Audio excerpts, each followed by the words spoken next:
Good morning, and welcome back to Good Morning Tobago right here on Tobago Updates. This morning, as we round off our discussions, we are continuing our conversation by chatting with the proposed president for the Trinidad and Tobago Police Services Social and Welfare Association. Now, yesterday we had a conversation with other members of Team Equity, and we're talking about the upcoming elections that's happening. Now, you have presented yourself, ACP Anand Ramesar, as the proposed candidate for president. Good morning and welcome. Tell us a bit about why you have presented yourself. Thank you very much. And it's great. It's indeed an opportunity to be here on your program and the opportunity to communicate with the police officers who are in Tobago and also those who are in Trinidad in relation to the philosophy of the team equity. Now, I have been a previous president on 2 occasions for the association. I also served as a general secretary. Additionally, I was the president of the Caribbean Federation of Police Welfare Associations. So my experience as it relates to leadership in an association environment as it relates to the welfare of police officers is unparalleled, not just in Trinidad and Tobago, in the Caribbean region, so to speak. And when you look at the paradigm as it exists in Trinidad and Tobago, there has been a deficit as it relates to representation of police officers. We see that there has been a neglect as it relates to a lot of benefits and in terms of conditions that are required to be maintained and watched and to be guarded by an association over the years. We look at incidents of problems with promotion. We look at the application of the disciplinary process. We look at it in terms of training and development as being available to all police officers in the organization. With the experience that we have, and also we have the experience in terms of my leadership as being the most successful president as it relates to salary negotiations and negotiating with the chief personnel officer. The deficit that I spoke of, we believe that we as a team, the team that has expanded to 10 members, it now includes a special reserve rep and a municipal rep. And for the first time, you have 2 officers from Tobago on an executive team. We believe that coming together and sharing the ideas and the passion and the commitment to ensure that the threshold is raised in relation to what representation really means to be effective in this Trinidad and Tobago organization, that we are the team that can do it. Right. I mean, even as it pertains to boosting employee morale, tell us a bit about that, because we've seen a lot surrounding the T.T.P.S. recently. How important is it for you, in addition to that campaign that's being launched, to have a more customer focus or customer centric drive towards engaging with the public? There's also the internal work that has to be done.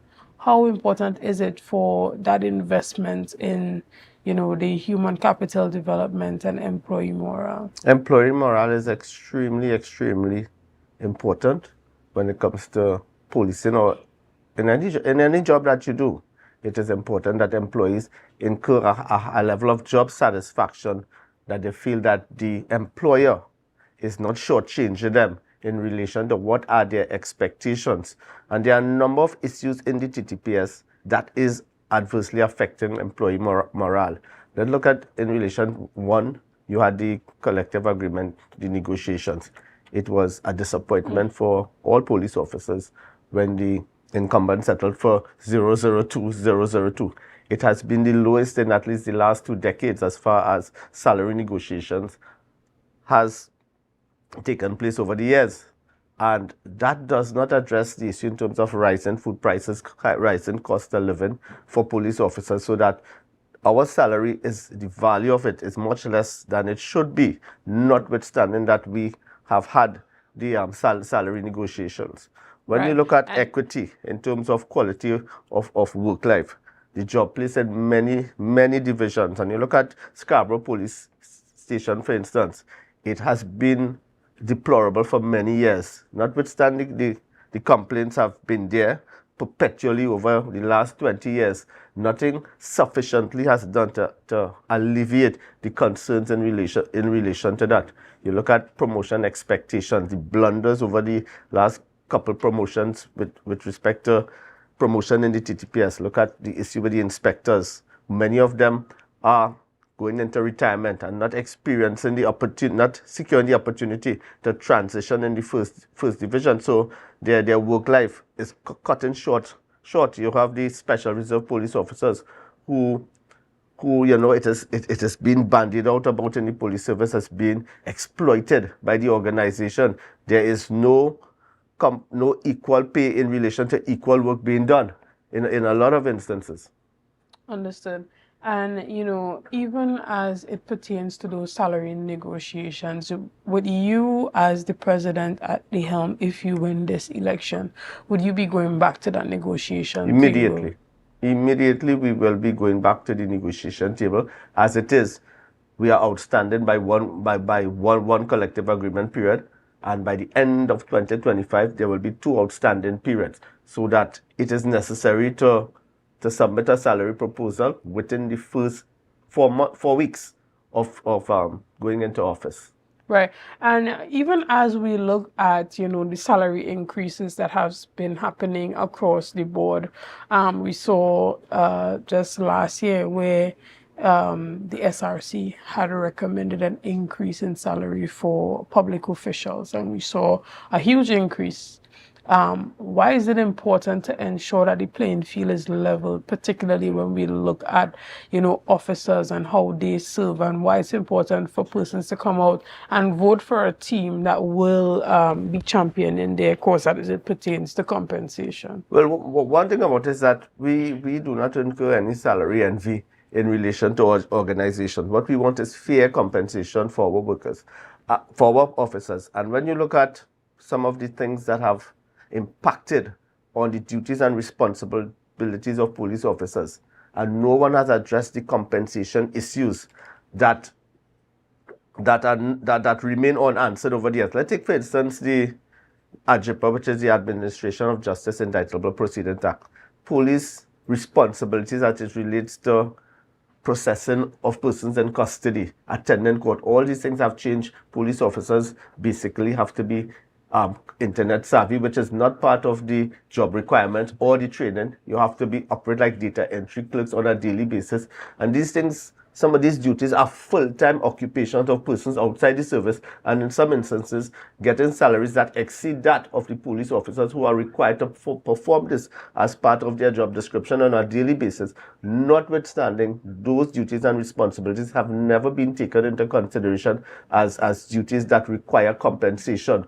So for us, what we want is fair pay in relation to the duties that we are required to do. Right. But we are mindful of the increases that are taking place. How important is it for team equity, if you do win, your entire slate wins, to consider the thoughts, the ideas, and the consulting with officers on the type of development that you want to champion within the TTPS? One has to recognize that the supreme authority of the association is the General Council. And when you get a mandate from the General Council, you're fully empowered to carry out that mandate to the fullest. It allows you to use the resources of the organization, knowing that you have the backing of the membership. As part of my leadership, I always remain connected to the general membership. I engage in a lot of consultation, because I recognize from my experience over my years as a leader that a lot of the answers to the problems, you get great ideas from members at the general level in the organization. And sometimes senior persons feel, well, I have the experience, I know it all. Well, that in itself is a false paradigm. Right. And even as we round up this morning's discussions, remind persons of the date and the time of the election and why it's so important for them to come out and support you and your team. The police officers, special reserve officers, municipal police officers, members of the Trinidad and Tobago Police Service. Election is on the 30th of June. There are a number of polling stations, and there are police stations where polling will be conducted by a roving ballot system. We urge you to come out, support Team Equity. Team Equity has your back. As I say, in this police environment, your environment could be hostile in a matter of seconds, and it is important to know you have an association that have your back, that will stand up with you, will come with you, will represent you to the fullest, and not just give you lip service, as many has come and championed that they can't do it, and when it's time to walk the talk, they run. Understood. Well, again, we want to thank you so much, ACP Ramesar, for coming in this morning and talking to the persons here in Tobago and officers in Tobago. And again, you are vying for the position of president in that upcoming Trinidad and Tobago Police Service Social and Welfare Association internal election. All right, guys, we want to thank you so much for being a part of this morning's discussions. Thank you for your likes, your shares, and your comments, and all that you have been doing and continue to do to make Tobago Updates the #1 broadcaster here on the island of Tobago. Again, I am your host, Shenell Felix, and have a great day.